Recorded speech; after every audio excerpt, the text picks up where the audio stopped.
Grabe ang projected number 1 pick ngayong taon na si AJ Dybantsa. Pinapatunayan na handa na siyang pumasok sa NBA at nagwawala na sa NCAA. Paano ba naman sa panalo nila laban sa Baylor? Pinangunahan ni Dybantsa ang kanilang koponan matapos itong gumawa ng 36 na points, 5 rebounds, 7 assist at 1 steal. Isang performance na malinaw na nagpapakita kung bakit siya tinuturing na future superstar pagdating sa NBA. Sa bawat galaw niya sa court, makikita ang kumpiyansa at maturity na bihira sa isang batang manlalaro. Kayang umiskor sa kahit anong paraan, may tira sa labas, may lakas sa loob at may talino sa paglikha ng opensa para sa mga kakampi. Hindi lang siya scorer kundi isa ring playmaker na kayang magbago ng takbo ng laro anumang oras. Habang papalapit ang draft, mas lalo niyang pinapatunayan na hindi hype ang dala niya kundi totoong talento na handang magdala ng impact sa susunod na level. Samantala, sa gitna ng sunod-sunod na pagkatalo ng Sacramento Kings, may isang liwanag na unti-unting sumisilip sa dilim ng kanilang season. Sa kanilang laban kontra New Orleans Pelicans, na lalo pang nagpatibay sa kasalukuyan nilang 13 game losing streak na ngayon ang pinakamahaba sa NBA, marami ang nakapansin na tila malinaw na ang direksyon ng Kings patungo sa rebuilding at tila hindi na prioridad ang panalo sa ngayon. Ngunit sa gitna ng tinatawag na tanking, may isang rookie ang biglang umagaw ng eksena.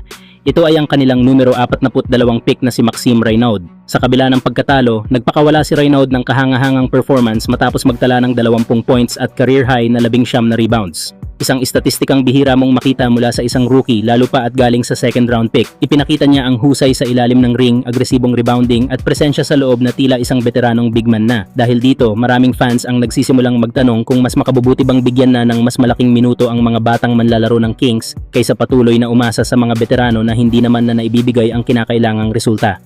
Kitang-kita kay Reynaud ang potensyal na ma-develop bilang isa sa mga solidong big men ng liga basta't magamit lamang siya sa tamang sistema at mabigyan ng sapat na kumpiyansa sa loob ng court. Sa panahong tila walang direksyon ang Sacramento, maaaring ang sagot ay nasa kanilang mga kabataan na handang patunayan ang kanilang sarili gabi-gabi.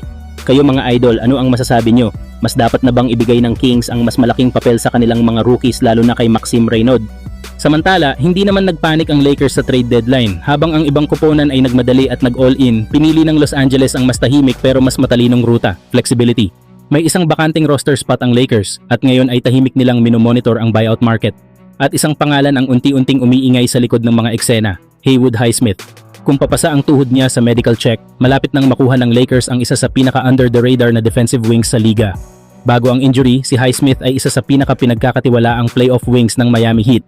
Kaya niyang bantayan ang halos kahit anong posisyon. May halos 7 pie wingspan na perpekto para sa switch defense. Nakapag-shoot pa ng 38% mula sa 3 noong nakaraang season. At may 42 starts siya sa isang koponang palaging nananalo. Minsan na siyang tinawag ni Eric Spoelstra na isang Swiss Army knife dahil sa dami ng kaya niyang gawin sa loob ng court. At malinaw na malinaw, hindi ito tungkol sa opensa. Nagdagdag na ng shooting ang Lakers sa pagkuha kay Luke Kennard para mas lumuwag ang espasyo para kina Luka Doncic at LeBron James. Ang kulang na lang ay isang wing defender na kayang tumayo sa harap ng pinakamapanganib na scorers sa playoffs. Dito pumapasok si Highsmith. Oo, may concern sa kanyang knee injury at ito ang dahilan kung bakit nasa buyout radar siya ngayon. Pero ang magandang balita, positibo ang recovery niya at inaasahang makakabalik sa kondisyon bago ang playoff push. Kung maging maayos ang lahat, ang pagkuha sa kanya sa minimum deal bago mag-playoffs ay isang tahimik pero napakalaking galaw.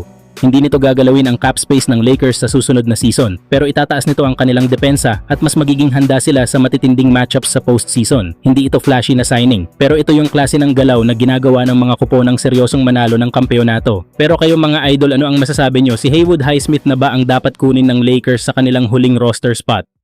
Trying to dribble it through traffic, turned it over to Duncan.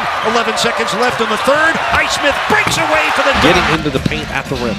4 on the shot clock. Highsmith sent it back on O'Neal. 2 to shoot. Booker will. And there.